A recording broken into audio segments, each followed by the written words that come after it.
एक जंगल में टूनी नाम की चिड़िया अपनी दो बेटियों रानो और दीपा चिड़िया के साथ रहती थी। उसके पति सोनू चिड़िया ने उसे छोड़कर किसी कबूतरी से शादी कर ली थी, जिसके बाद से टूनी ही एक पिता और एक माता का फर्ज अदा करती थी। उसके साथ उषा कबूतरी टूनी को और अपने पोता पोती को बहुत चाहती थी, पर 2 दिन पहले ही उनका कैंसर के चलते देहांत हो गया था। बच्चों, मुझे काम पर जाना होगा, पर तुम दोनों अपना पीछे से ख्याल रखना। घर का दरवाजा हमेशा बंद रखना और जब मैं बोलूं तभी खोलना। और दीपा बेटी, तुम अपना और अपने छोटे भाई सोनू का ख्याल रखना। ठीक है माँ, मैं सोनू और अपना दोनों का ख्याल रखूंगी। आप बेफिक्र होकर काम पर जाइए। बच्चों, तुम्हें छोड़कर जाने का मन तो बिल्कुल नहीं कर रहा, पर अगर मैं काम पर नहीं जाऊंगी तो हम खाएंगे क्या? कितना अच्छा होता जो तुम्हारी दादी जिंदा होती। कम से कम मेरे जाने के बाद वे तुम्हारा ख्याल तो रखती। हाँ माँ, दादी की मुझे भी बहुत याद आती है, पर क्या करें, एक बार जो पक्षी मर जाए वो वापस नहीं आता।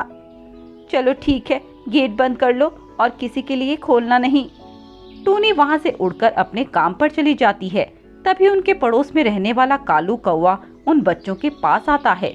वह कालू कौवा अच्छा पक्षी नहीं था, वह छोटे छोटे पक्षी के बच्चों को किडनैप करता था। दरवाजा खोलो बच्चों, देखो मैं तुम्हारे कालू अंकल। खोलो बेटा। अंकल रुको, मैं अभी दरवाजा खोलता हूँ। सोनू, माँ ने मना किया था ना कि उनके अलावा किसी और के लिए दरवाजा नहीं खोलना। पर दीदी, वो तो हमारे कालू अंकल हैं। कालू हो या भालू, मैंने एक बार बोला ना, समझ नहीं आता। सोनू दीपा से गुस्सा हो जाता है और वह कालू कौवा फिर से आवाज लगाता है। अरे सोनू बेटा, देखो मैं तुम्हारे लिए क्या लाया हूँ, ढेर सारी चॉकलेट। चॉकलेट? नहीं सोनू। वो कालू काफी बार आवाज लगाता है, पर दीपा उसके लिए दरवाजा नहीं खोलती, जिस कारण वह कालू कौवा वहाँ से चला जाता है। ये बच्चे तो मैं जितना सोचता था उससे ज्यादा चालू निकले, पर मैं भी कालू हूँ, इतनी आसानी से हार नहीं मानूंगा। वह कालू कौवा नई नई तरकीब निकालने लगता है और आखिरकार एक प्लान बनाता है। अब देखता हूँ तुम बच्चे कैसे दरवाजा नहीं खोलते। कालू कौवा फिर से टूनी चिड़िया के घर जाता है और अपनी आवाज बदलकर टूनी की आवाज में बच्चों को पुकारता है। बच्चों, दरवाजा खोलो, देखो मैं आ गई। दीदी दीदी, माँ आ गई, अब तो दरवाजा खोल दो। हाँ हाँ, खोल रही हूँ, तुम्हें बाहर जाने की बहुत ललक लगी है ना। दीपा उस कालू के जाल में फंस जाती है और दरवाजा खोल देती है। कालू अंकल, आप? माँ कहाँ है? तुम्हारी माँ कहीं नहीं, ये मैं ही था जिसने तुम्हें आवाज लगाई थी। तुम क्या सोचती हो तुम ही बहुत इंटेलिजेंट हो? तुम अभी पिद्दू हो और मैं हूँ कालू। वे कालू कौवा दोनों बच्चों को पकड़कर अपने साथ ले जाने लगता है। तभी दीपा की दादी की तस्वीर दीवार से गिर जाती है और वे कालू कौवा उन दोनों बच्चों को वहाँ से पकड़कर ले जाता है। कालू अंकल, हमें छोड़ दो, हमने आपका क्या बिगाड़ा है? बच्चा, तुमने मेरा कुछ बिगाड़ा तो नहीं, पर मैं करूँ क्या, मैं अपनी आदत से मजबूर हूँ। बच्चों, यही मेरा बिजनेस है और मैं अपने बिजनेस से दगाबाजी नहीं करता। सही नहीं कर रहे कालू अंकल। अब तू मुझे बताएगी कि सही कर रहा हूँ या नहीं। जा, आखिरी मौका देता हूँ, जिससे भी मदद के लिए बुलाना है बुला ले। मैं भी तो देखूं कौन तेरी मदद करता है। माँ, माँ, टूनी माँ, कोई है? कोई तो हमारी मदद करो, ये कालू पक्षी हमें किडनैप कर रहा है। कोई नहीं आएगा, इस धरती पर से तो क्या, कोई आसमान से भी तुम्हारी मदद करने नहीं आएगा। तभी दीपा की दादी उषा कबूतरी, जो मर गई थी, वो वहाँ आ जाती है और उस कालू कौवे को जादू से उड़ा देती है। क्या बे कालू कौवे, तूने मेरे पोता पोती को हाथ भी कैसे लगाया? तू जानता नहीं कि इनकी दादी कौन है? उषा कबूतरी, तुम तो मर गई थी ना? हाँ, मैं मर गई थी, पर आज मैं उस आसमान से वापस आई हूँ अपने बच्चों को बचाने के लिए।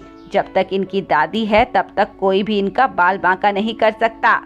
कालू कौवा इसके बाद वहाँ दुम दबाकर भाग जाता है। दादी, आप वापस आ गई?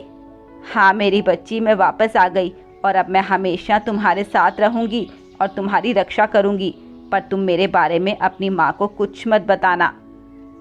ठीक है दादी, हम माँ को कुछ नहीं बताएंगे। इसके बाद उनकी दादी उनका पूरा ख्याल रखती है। टूनी के जाने के बाद वह उनका पूरा ध्यान रखती थी, उनके लिए उनका मनपसंद खाना बनाती, उन्हें नहलाती और उनके साथ खेलती भी, उन्हें पार्क भी घुमाने ले जाती। ऐसे ही उनकी जिंदगी अच्छे से जा रही थी। तभी एक दिन टूनी घर जल्दी आ जाती है और वह देखती है कि उसके बच्चे किसी के साथ खेल रहे हैं और हवा में उड़ रहे हैं। टूनी ये देखकर डर जाती है। बच्चों, तुम हवा में कैसे उड़ रहे हो? माँ, घबराओ मत माँ। दीपा, सच सच बताओ, कौन है यहाँ पर और मुझे दिखाई क्यों नहीं दे रहा? बोलो। बच्चों, अब हमारी पोल खुल गई है। अब हम टूनी से झूठ नहीं बोल सकते, हमें उसे सच सच बताना होगा। पर बच्चों, ये सच बताने के बाद मुझे यहाँ से हमेशा के लिए जाना होगा। पर दादी। नहीं बच्चों, अब वैसे भी मेरे जाने का समय आ गया है। इसके बाद उषा अपने रूप में आ जाती है और टूनी को दिखाई देने लगती है।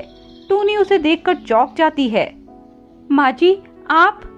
हाँ बहू, ये मैं हूँ।